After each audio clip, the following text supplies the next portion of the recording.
SSC পরীক্ষা শেষে বাসায় ফেরা হলো না নাইমের। বিস্তারিত দেখুন কালেনিউজ24.com এর প্রতিবেদনে। রাজধানীর উত্তরা থানাধীন উত্তরা বিএনএস এর সামনের রাস্তায় এসএসসি পরীক্ষা শেষে বাসায় ফেরার পথে বিআরটিসির ট্রাকের ধাক্কায় 17 বছর বয়সী মোহাম্মদ নাইম নামে এক শিক্ষার্থী নিহত হয়েছে।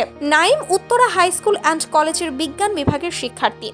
নাইম উত্তরা 5 নং সেক্টরের মোহাম্মদ নজরুল ইসলামের ছেলে। সে বাবা মায়ের একমাত্র সন্তান ছিল বলে জানিয়েছেন স্বজনরা। আজ রোববার উত্তরা রাজুক হাই স্কুলের পরীক্ষার সেন্টার শেষে ঘটনাস্থল দিয়ে বাসায় ফেরার পথে এই দুর্ঘটনা ঘটে। পরে মুমূর্ষু অবস্থায় সহপাঠীরা তাকে উদ্ধার করে প্রথমে স্থানীয় একটি হাসপাতালে নিয়ে যায়। পরে উন্নত চিকিৎসার জন্য ঢাকা মেডিকেল কলেজ হাসপাতালে নিয়ে এলে জরুরি বিভাগের চিকিৎসক বিকেল 3টার দিকে নাইমকে মৃত ঘোষণা করেন। নাইমকে হাসপাতালে নিয়ে আসা বন্ধু সিয়াম জানান, আমরা Uttara high school and college থেকে এবার এসএসসি পরীক্ষা দিচ্ছিলাম। আমাদের পরীক্ষার কেন্দ্র ছিল রাজুক হাই স্কুল। আজ আমাদের ফিজিক্স পরীক্ষা ছিল।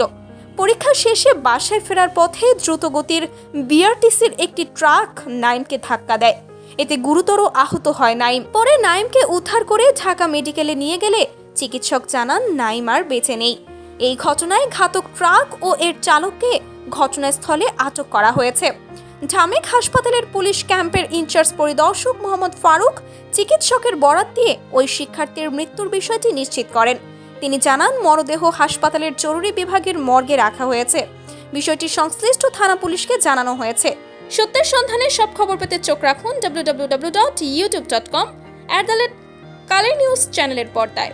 ধন্যবাদ, ভালো থাকুন সব সময়।